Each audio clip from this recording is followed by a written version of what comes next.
Well, good morning from St. Bart's in Midtown Manhattan. My name is Peter Thompson. I serve as the vicar here, and whether you're joining us in person on this rainy morning on Park Avenue or online at stbarts.org, we're so glad that you are here for the forum, where each week we have sacred conversations about the things that matter.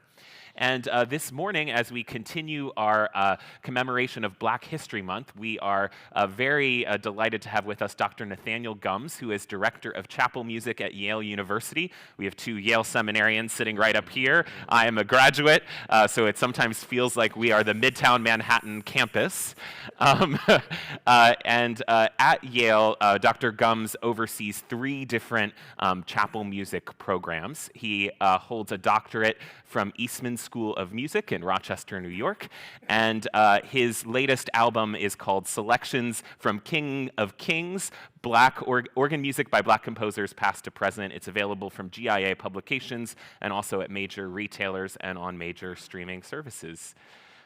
Nat, so great to have you here. Glad to be here. I should just add, before Nat begins, that he will be playing some of the music he is speaking about in this morning's forum at the 11 a.m. service, so we hope you'll stick around for that. Good morning. My name is Nathaniel, affectionately known as Nathaniel, or Nat. Nat is easier than Nathaniel. I was introduced to the organ during my childhood years in my home church, Trinity Baptist Church in the Bronx, affectionately known as the Episcopal Church of the Bronx. We would sing 4 hymns on a Sunday, which was rare in the Black church. We would chant the Jubilate Deo every Sunday, except during Lent, of course. And the choir would sing the Psalter. Our musical palette was so diverse there.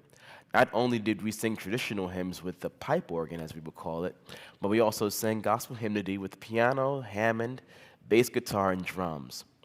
The choir sang a wide variety of sacred music, from anthems, spirituals, traditional, and gospel music. While we were known for shouting off anthems in the Bronx, as a child I was eager to learn all 3 keyboard instruments in my church, the pipe organ, the Hammond organ, and the piano. That was my first exposure to the instrument, the pipe organ. My interest in organ music by Black composers peaked while I was a graduate student at the Eastman School of Music. I began to build a name for myself in the field of music, and my career began to flourish, and people would inquire with me about Black composers for the organ, and I embarrassingly did not know any literature. That was a true epiphany moment for me, being a Black musician and not knowing the works of my own people, which I thought was completely unacceptable. I began to do some digging and some research and learn the names of Florence Price, Fela Sewunda, George Walker, and more. In this short time together, we will focus on 5 composers, and I will share recordings of their works, including Fela Sewunda, Florence Price, Carl Haywood, Uzi Brown, and Azriel Davis. Our first composer, Fela Sewunda, was a Nigerian intercontinental musician that spent significant years of his life in 3 continents, Africa, Europe, and here in America. Sewunda was born in 1905 in Lagos, Nigeria, where he was immersed in the Yoruba culture. He was also introduced to the organ and sacred music in his home church, where he served as the boy soprano. Sewunda was brought up in the church during a historic time called the Scramble for Africa. The Scramble for Africa was an era when the European countries would invade and colonize African countries in the late 19th and early 20th century. During this invasion, this also happened in the church as well. The Europeans wanted the Nigerian church to model the British Anglican Church. The goal was to get rid of anything that resembled African culture, including drumming, dancing, and native Yoruba sacred melodies. During this time, Sewunda learned the organ and sacred works of the great European composers. However, he would also learn the sacred Yoruba music at home, meaning where he was immersed with his Yoruba culture at home with his parents. Fela didn't only gain recognition as an organist, but he was also known as one of the first West African ethnomusicologists. After his studies at home in Nigeria, Fela studied organ as a graduate student at the Royal College of Music in London. So Wonder's scholarship began to be recognized in places like the United States, where he would eventually move and teach West African music history courses at universities here. While here in the States, Sawanda learned of the historic Negro spirituals and fell in love with them. I surmise he could relate to the narrative of the spirituals. He began to compose pieces for the organ based on spirituals such as Joshua at the Battle of Jericho and Go Down Moses, which you'll hear this morning in service. Unfortunately, Sawanda's short life ended here in the States in 1987. Sawanda composed two major works for the organ, his Kyrie and his Gloria, two big spiritual settings, his Go Down Moses and Joshua at the Battle of Jericho, and many short character pieces. All of the organ works comprise of either a Yoruba melody or a Negro spiritual melody, and oftentimes incorporated African dance-like rhythms. I will now play his Jubilate.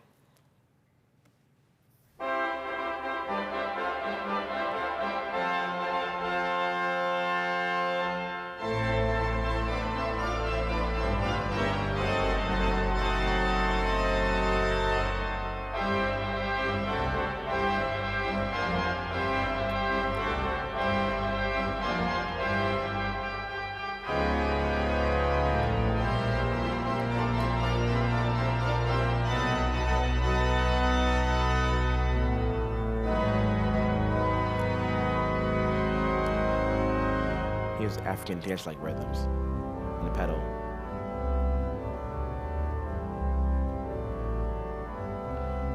Here's the Yoruba melody.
Florence Beatrice Price. Florence Beatrice Price, affectionately known as the mother of Black classical music, was the first African-American woman to have her piece played by a major symphony orchestra here in the States, the Chicago Symphony Orchestra in 1933. Florence was born in 1987 in Little Rock, Arkansas. Florence pursued organ studies at the New England Conservatory and was known as one of the better students on campus. During this time, only the good students could give recitals or play master classes on campus. While she was a student at the conservatory, well-known French composer and pedagogue Alexandre Guilmant visited the conservatory to give a master class. Price was one of the few students chosen to perform in the master class, to which he was assigned his first sonata for organ in D minor. Price was so inspired by this work that she composed her first sonata resembling his in the same key. Her first sonata in D minor, just like Guimard's sonata, the first movement begins with a big, broad, bombastic maestoso feel, followed by a pedal solo, and in sonata allegro form.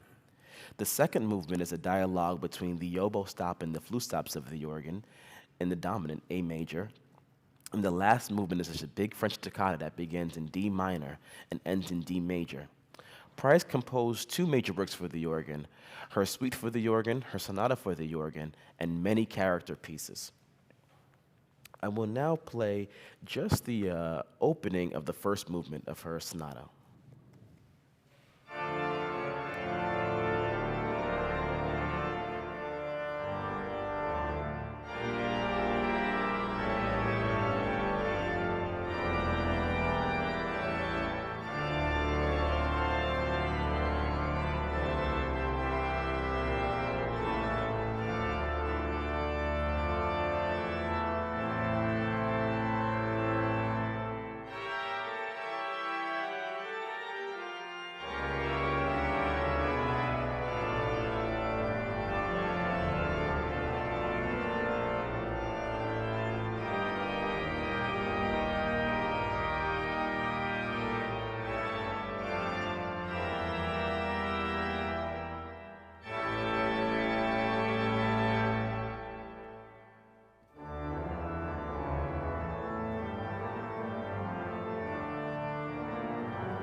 That's the first movement, and the last movement, which I mentioned earlier, is just a French toccata. I'm sorry, sonata.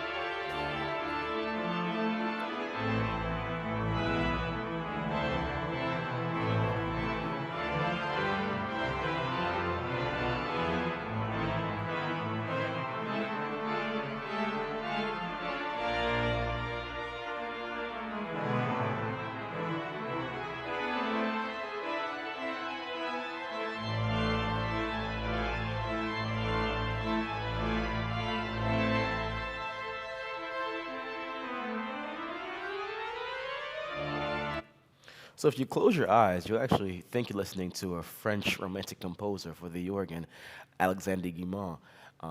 His sonata, you actually hear so many similarities to it. And this morning, I will play retrospection for the prelude, completely different in style. It's more of an impressionist style of Debussy, or even Ravel. You hear many influences in that writing as well.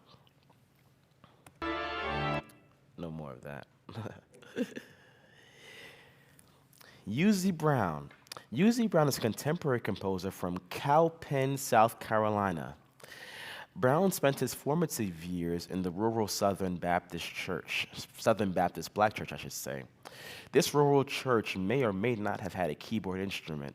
This is a tradition where the deacons would line the hymns of the church and the congregations would respond. So he would probably be stomping his hands, stomping his foot, clapping his hand, lining a hymn, and teaching the congregation the song, which is a tradition that was really prevalent in the black church because many folks couldn't read. So they would hear the tune, learn the tune from the deacon of the church, and then sing it back, and that would be the way hymnody was sung in the early church. Brown later pursued his degrees in voice and composition. He spent the majority of his career as a professor of music and chair of music department at Morehouse College in Atlanta, Georgia. Brown is most known for his spiritual settings and art songs for solo voice. He's also well known for his choral settings of spirituals that capture the sound of that rural Southern church. He's most well known for his piece, I'm Building Me a Home, which is featured in Spike Lee's movie School Days. While at Morehouse, Brown became very interested in the organ and began composing for the instrument. Being brought up in the church, Brown wanted to compose a piece capturing or mimicking the sound of the let out of the church or the fellowship of the church. If you ever go to a black church on Sunday mornings, I think the most important time is probably when we get out, with the whole congregation is either in the fellowship hall or in the front of the church, and that's probably about another hour, 2 hour long service after the service. And this piece, unlike many pieces in this style, is atonal. And he really wants to capture the sound of so much going on in front of the church and outside of the church after church. So listen to this piece called Churchyard Chatter.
Carl Haywood is the professor emeritus of Norfolk State University in Norfolk, Virginia. He was the director of choral activities for almost 40 years.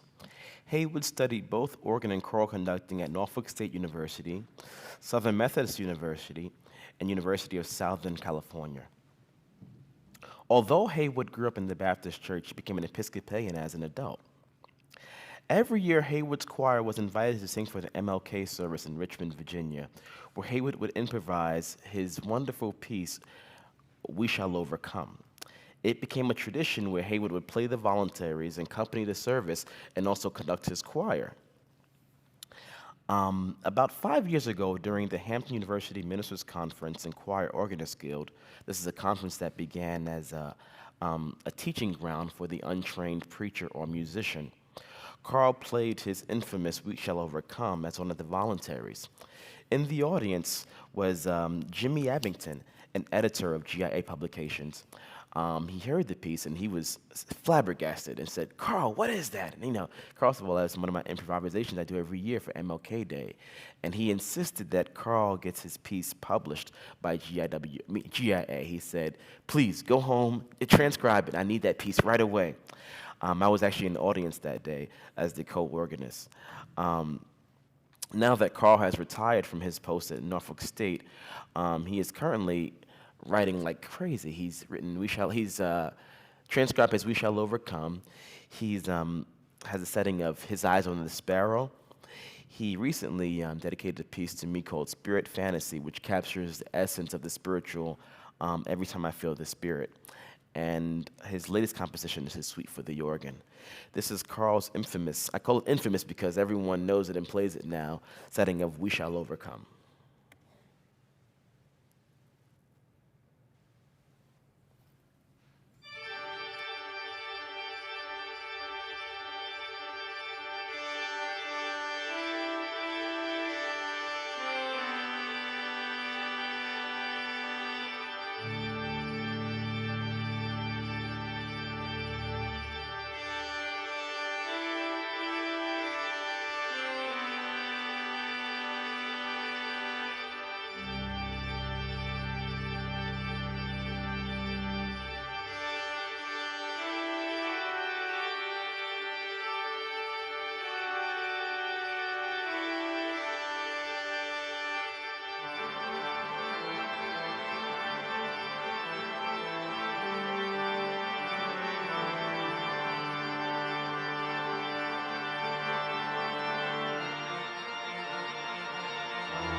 Hey.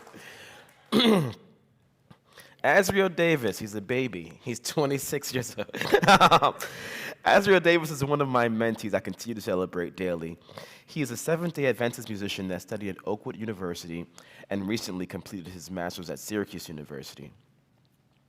While as an undergrad at Oakwood University, Azio, there was no organ department there. Azio just loved the instrument and taught himself the instrument. And he would call me for coaching. He would FaceTime for coaching. I would send him repertoire to learn. And then we would go on the road together. I played for his college choir. And we would sneak away, find an organ, and have a lesson. And he eventually, I mean, he learned the literature on his own pretty much. And then when it's time to apply for graduate schools, I called Annie Laver at Syracuse University. I said, you must listen to him and you must accept him. He's eager to learn. He's very, very good. I think you'll be happy. So yeah, I'm proud to say that he went to Syracuse and finished his degree there. If anyone knows anything about the Adventist Church, that is an extremely musically gifted denomination. I mean, they sing from Friday sundown to Saturday sundown. All they do is make music. And birthed some of the greatest Grammy Award-winning musicians, Whitley Phipps and Take Six, if you know that choral and choir jazz group. Astro has a fond interest for improvising on hymns, especially familiar tunes within the church. This next piece you'll hear is a setting of the hymn, My Hope is Built on Nothing Less. Just like Carl Haywood, Asio just played it for fun in church, and then later on he was encouraged to write it down because it was so good. You'll hear lots of his jazz influence and his Adventist harmonic language in his piece. What did I just say? My hope is built on nothing less. This is his teacher, Annie Laver, actually playing it.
On and on and on and on.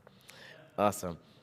Uh, that piece is actually almost ready for publication. I think GIA sent their edits back to Azrael, and I think it should be on the shelf in probably within a few weeks.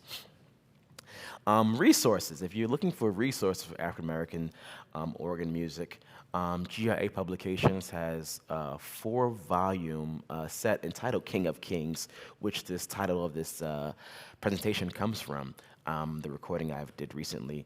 And Morningstar Publications has the African American Organ Anthology. There are 11 volumes out there.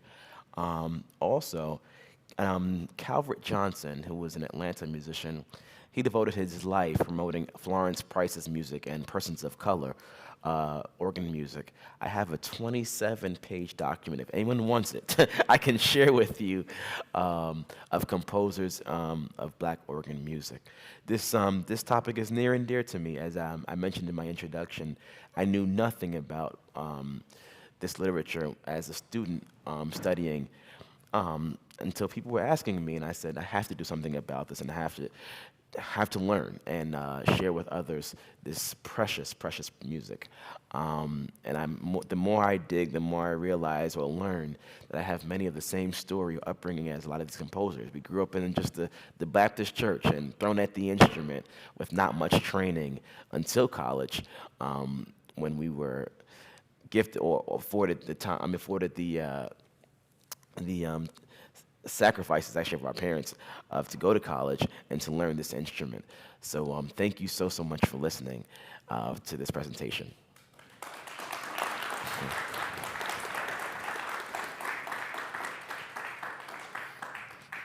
Thank you so much, Nat. We have some time for questions. If you're here in the room and have a question, you can raise your hand. Stephanie Terrell is going to come around with question cards, and she'll bring those questions up to me. If you're joining us online, you can type your questions into the live chat on YouTube, the comments on Facebook, or email me, pthompson@stbarts.org.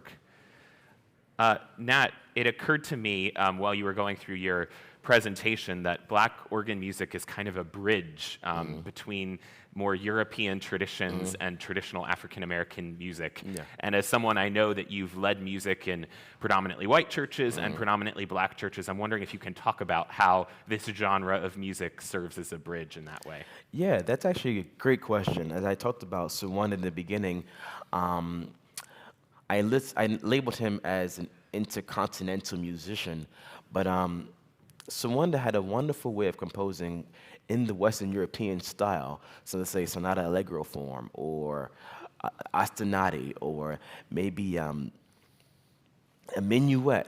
But in that form, in that Western European form, he would always include some kind of melody from the Yoruba tradition or the Nigerian tradition, Nigerian church, or the Negro spiritual. And even in Carl Haywood's setting, of We Shall Overcome. That's a typical form from the French toccata, French Romantic period, French Romantic organ period, of the toccata figuration with a melody in the middle and 6 tuplets on top of the melody.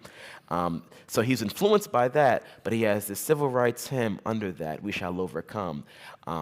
So I love that. I love what you said. It's a bridge between incorporating our training, conservatory training, if you will, of Western European form, but incorporating black sacred tunes, if you will, and merging the two. Mm-hmm.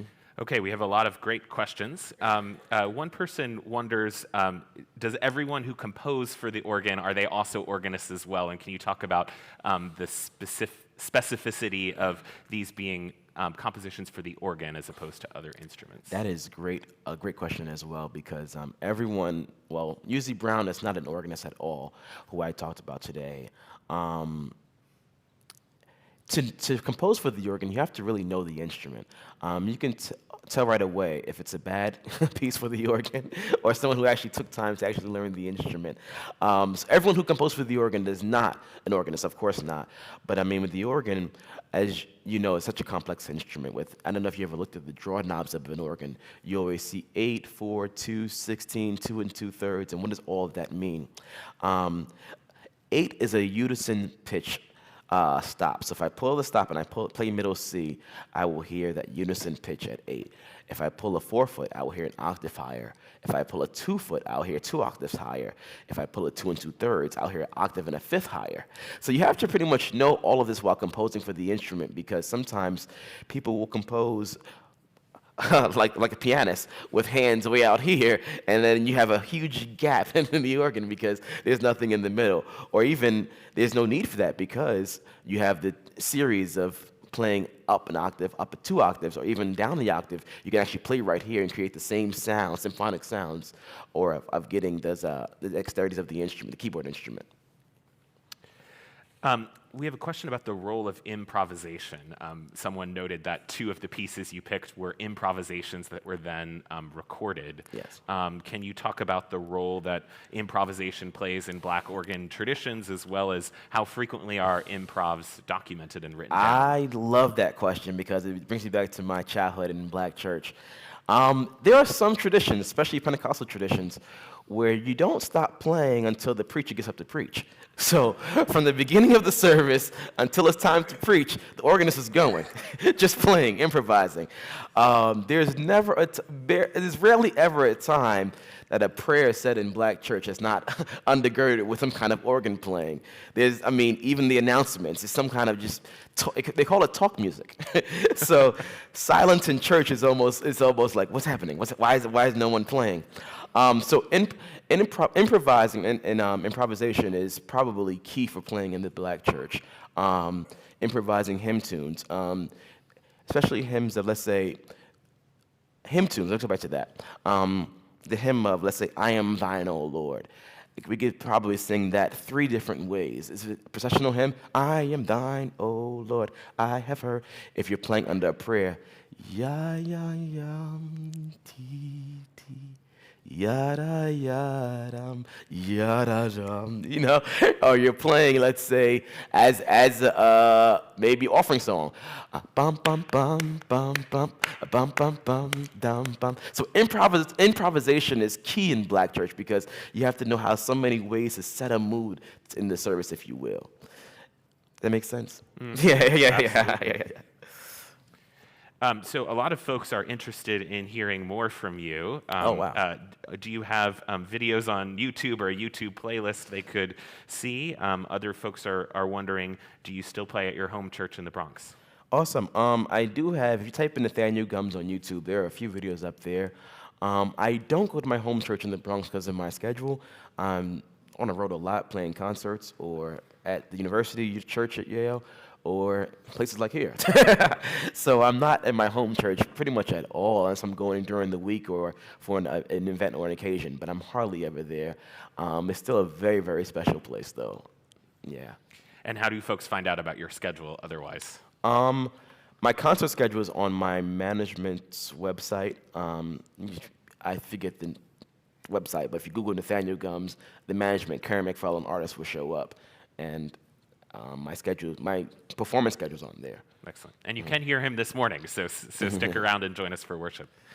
What kind of music do you like to listen to and play for fun? That's funny. I don't listen to music for fun anymore. Seriously, I drove from New Haven to here in silence. Music is my life. I grew up, the sound of the church and sacred music is always in my ear. Choral music, gospel music. I love classical music. So, I love new artists. If you haven't heard or Google Jacob Collier, I think he's one of the most brilliant minds of today. I love hearing what he comes up with. So I listen to pretty much everything. I love rap, hip hop, R&B, everything. But very rarely do I listen to music for leisure anymore. Because I do music all day long. Someone noted that you mentioned the lining out of hymns tradition. Yes. Can you speak more about the use of call and response in black music? Yes.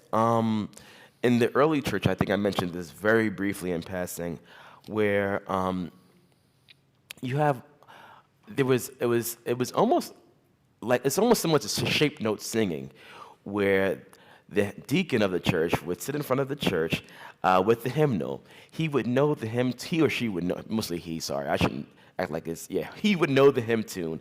He would line out the hymn, probably singing solfege or humming a tune of the hymn, and then they would hum it back.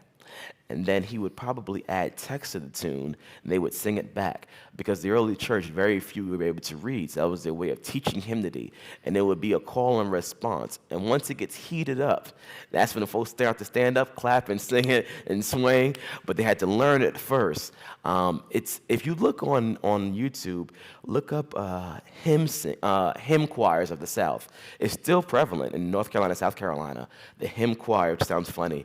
And they would still line hymns and have it repeated back like that, in that style. The use of the organ has changed a lot in churches in general. Can you talk about how the use of the organ has changed in the black church over the past few decades? That's so funny. I just answered that question yesterday at another conference. The black church was sadly, and I could say that, it's becoming more of a contemporary space, like most churches, where the organ isn't really used. It's more of a praise band or a gospel band, and COVID didn't help because now they have a reason to have a praise team up there with fewer singers. That kind of stuck. Um, if you go back into the history of the organ in church and hymnals in the church, the AME Church, African Methodist Episcopal Church, were the first to publish a black hymnal in the 19th century, and they were the first to actually incorporate a choir and a hymnal. And when there was a big scandal with the bishop saying, when you brought the organ in the church, you brought in the devil. You shut the voice of the people because it was no longer a singing congregation as a whole. And if we progress even forward, where at my church we grew up singing 4 hymns a Sunday with the pipe organ, and now they may sing 1 or 2 hymns. So I'm sad to say that the organ is probably becoming less and less prevalent in the black church, and gospel music and contemporary music becoming more and more prevalent. There are still a few churches out there, maybe Abyssinian in Harlem, that still uses the organ as a primary instrument. And finally, as we end, do you want to say something about the pieces you'll play at the 11 o'clock service? Sure. During the prelude, I will play Sawunda's Go Down Moses, one of his settings. It's a wonderful piece that opens up with soft stops of the organ, almost haunting. And it builds up until the final phrase of, let my people go. And then he brings the organ back down, and he actually plays the entire spiritual. And then almost like a theme and variation throughout that keeps building up. And then you finally have full organ on the entire spiritual, Go Down Moses. And then I'll play Retrospection by Florence Price, a character piece I said earlier, in the style of Debussy or Ravel, if you will. It's wandering right hand with a melody on in the middle. There's a B section or a middle section where you I'll incorporate 4-foot flutes and some, if you will, some almost like walking through a forest. You hear different colors and sounds, and it returns back into the A section of the organ of wandering right hand with the melody in the left hand. Excuse me, I have a very bad cold. That's why I sound like a crazy man right now. And then the final, the postlude is the finale from Florence Price Sonata. Please join me in thanking Dr. Nathaniel Gumbs. Thank you. Thank you. Thank you.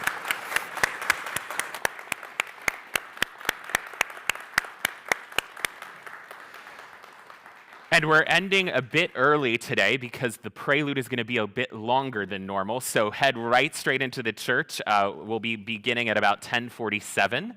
Next week there is no forum because it will be the Sunday of the annual meeting. So we'll be back for the forum in 2 weeks with Dean and Ellen's last Sunday with us. They'll be sharing some memories and celebrating together. And if you'd like to talk with Nat, I respectfully request that you wait until the end of the 11 o'clock service so I can take him in and get him ready at the organ console. Thank you.